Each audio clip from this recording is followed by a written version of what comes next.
yang dilakukan oleh tersangka Harun Masiku bersama-sama dengan Saiful Bahri. Saya yakin semua rekan-rekan sudah tahu karena ini merupakan perkara lama. Sebelumnya disampaikan bahwa tanggal 8 Januari 2020 KPK telah menetapkan 4 tersangka, yaitu ternyata perannya Hasto, Sekjen PDIP, itu sangat berpengaruh dalam kasus Harun Masiku, sehingga Mas Hasto akhirnya ditetapkan sebagai tersangka oleh KPK. Kita bahas. Hasto sah jadi tersangka kasus suap bareng Harun Masiku. Guys, ada berita super panas nih dari kader PDIP, yaitu Sekjen PDIP Hasto Kristianto. Jadi guys, pagi ini resmi Hasto ditetapkan sebagai tersangka kasus suap bareng kader lain, yaitu Harun Masiku yang masih jadi buron. Sebelumnya udah banyak banget yang kritik, kok Hasto nggak ada kepastian hukum. Tapi hari ini semuanya udah jelas kalau Hasto resmi jadi tersangka. Tepat setelah pimpinan baru KPK dilantik sama Prabowo guys, Hasto diduga bareng sama Harun buat suap komisioner KPU. Menurut kalian, Hasto ini beneran terlibat apa enggak guys? Atau ini cuma kriminalisasi aja? Halo guys, kembali bersama saya lagi Bang Bil. Di video kali ini kita akan membahas tentang Hasto, Sekjen PDIP yang sedang viral. Kita tahu bersama ia sudah ditetapkan sebagai tersangka oleh Komisi Pemberantasan Korupsi. Dan itu sejak beberapa hari ternyata pasca Yasona yang kebetulan adalah fraksi PDIP, pernah menjadi menteri di eranya Jokowi, kemudian dipanggil sebagai saksi. Selang beberapa hari kemudian, akhirnya Hasto ditetapkan sebagai tersangka. Apakah penetapan ini ada politisasi? Ini sama jawabannya, murni penegakan hukum. Gitu. Kemudian di Kongres ada pihak-pihak yang akan mengganggu. Selama ini ya kami pimpinan sama sekali tidak ada informasi, masukan dan lain-lain terkait masalah Kongres apa segala macam. Kami hanya mendengarkan proses ekspos dan jalannya ekspos. Alhamdulillah, puji syukur pada Tuhan, dihadiri oleh semua pimpinan lengkap, termasuk dari kedeputian yang lain.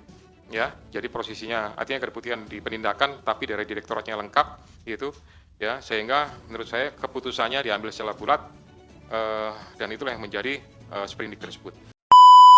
Dan ini menghebohkan guys, luar biasa. Oke, sebelum kita lanjut, saya mau mengajak kepada Anda semua untuk jangan lupa like, comment, and subscribe. Video saya membahas soal isu-isu politik nasional. Saya mencoba untuk memberikan konfirmasi dan informasi yang lebih berimbang terkait apa-apa saja yang kontroversial terkait isu politik, baik di lokal dan juga terutama dalam konteks politik nasional kita. Nah, nanti waktu yang akan mengujinya, ya. Saya rasa itu aja.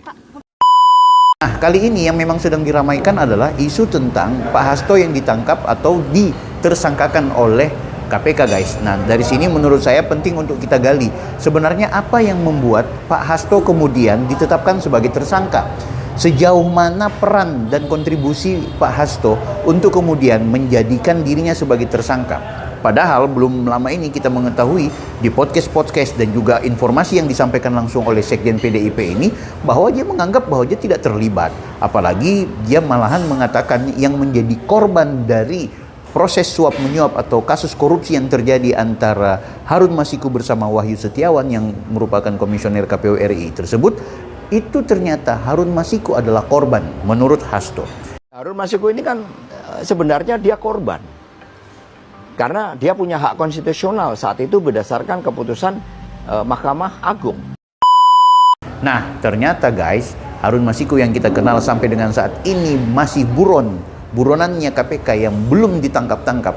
Bahkan Menteri ARA itu sampai mengeluarkan satu sayembara. Dia memberikan 8 miliar kepada siapa saja yang bisa menangkap Harun Masiku. Nah, sekarang coba kita ulik dan kita kupas. Bagaimana bisa Hasto kemudian ditetapkan sebagai tersangka? Kalau Hasto itu ditangkap, saya datang. Viral di media sosial. Sempat hilang dari media, akhirnya KPK tetapkan Sekjen PDIP Hasto Kristianto sebagai tersangka. Nah, tentu kalau kita mau pelajari, Anda bisa membaca Tempo hari ini misalnya. Ketika Tempo menginformasikan bahwa kontribusi yang namanya Hasto terkait peristiwa Harun Masiku itu diawali dari proses bagaimana kemudian Harun Masiku yang akan mengambil posisi pengganti terhadap adanya caleg DPR yang kemudian statusnya sudah meninggal dunia dan akan digantikan oleh caleg lainnya. Namun Harun Masiku mencoba melobi DPP PDIP agar Harun Masiku yang diberikan kesempatan untuk dilantik. Bayangkan KPU RI yang menetapkan bukan Harun Masiku karena memang berdasarkan aturan harus nomor urut yang kedua atau suara terbanyak yang kedua yang harus mengganti kepada calon yang dinyatakan meninggal atau mengundurkan diri atau diberhentikan oleh karena ketentuan tertentu.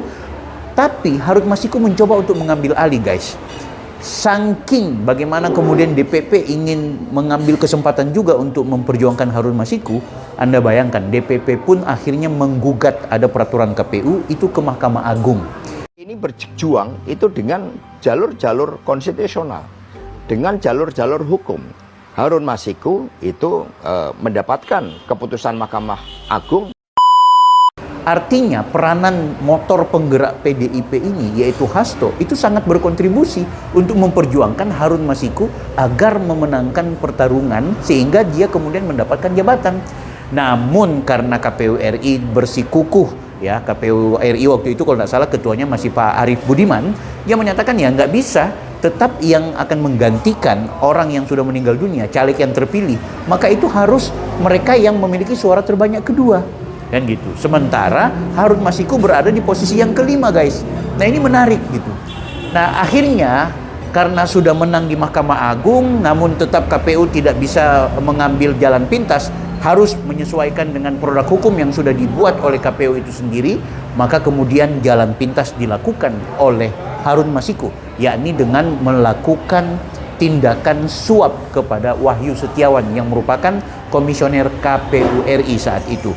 Sekali lagi, di mana letak kesalahan atau di mana letak kemudian Hasto dinyatakan bagian dari pengatur strategi untuk memenangkan pertarungan ini?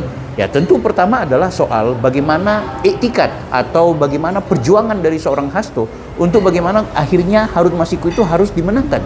Yang kedua, bukankah dari surat menyurat secara administratif antara DPP PDIP yang menyurat kepada KPU RI agar Harun Masiku dilantik itu ditandatangani oleh Ketua Umum dan juga Sekjen?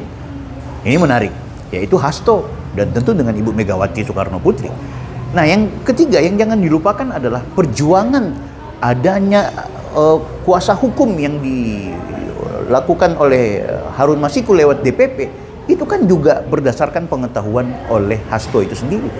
Nah, maka disinyalir atau patut diduga Hasto lah yang kemudian memainkan peran untuk ikut berkontribusi memperjuangkan Harun Masiku, baik dalam konteks memperjuangkan hukum secara administratif dan juga melakukan upaya-upaya jalan pintas dengan melakukan suap kepada komisioner KPU RI tersebut, guys. Juru bicara DPP Partai Demokrasi Indonesia Perjuangan atau PDIP, Ciko Hakim buka suara soal kabar penetapan tersangka Sekjen PDIP Hasto Kristianto oleh KPK. Ciko mengaku DPP PDIP hingga pagi ini, Selasa 24 Desember 2024, belum menerima kabar yang pasti terkait dengan penetapan tersangka itu. Meski begitu, Ciko menyatakan penetapan tersangka terhadap Hasto merupakan upaya politisasi hukum. Tanya itu, Ciko juga menduga penetapan tersangka terhadap Hasto merupakan upaya lain untuk mengganggu PDIP. Pasalnya, ia mendapat kabar kalau penetapan tersangka terhadap Hasto sudah ditargetkan sejak lama.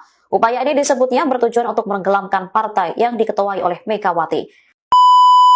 Dari sini, ini menjadi gambaran, termasuk dengan hilangnya Harun Masiku, termasuk dengan DPO-nya Harun Masiku. Hasto dinilai menjadi bagian dari orang yang ikut bertanggung jawab karena ada skema-skema yang seharusnya akan terbongkar ketika Harun Masiku itu ditangkap oleh KPK. Guys, tentu ada banyak versi, ya. Anda hari ini juga bisa lihat live di mana-mana. KPK mengutarakan tentang keterlibatan Hasto, Anda bisa lihat di mana-mana sekarang. Tapi yang jelas bagi kita sebagai warga, kita melihat di sini ada upaya bahwa KPK kembali menjadi lembaga yang bisa kita percaya. Dan ini bukan kasus murah, guys. Ini menjadi sesuatu dan tamparan keras bagi perpolitikan yang ada di Republik Indonesia. Kalau Anda kurang berkenan atau Anda punya pikiran lain, silakan Anda berkomentar di kolom komentar. Jangan lupa like, comment, and subscribe. Saya Bang Bil, Offside. Kalau beneran Anda akan ditangkap, siapa yang akan menjaga kader-kader Anda dengan seluruh militansi Anda? Dan terkhusus, siapa lagi yang akan menjaga Ibu Mega? Ya, sama dengan yang dialami oleh Bung Karno dulu.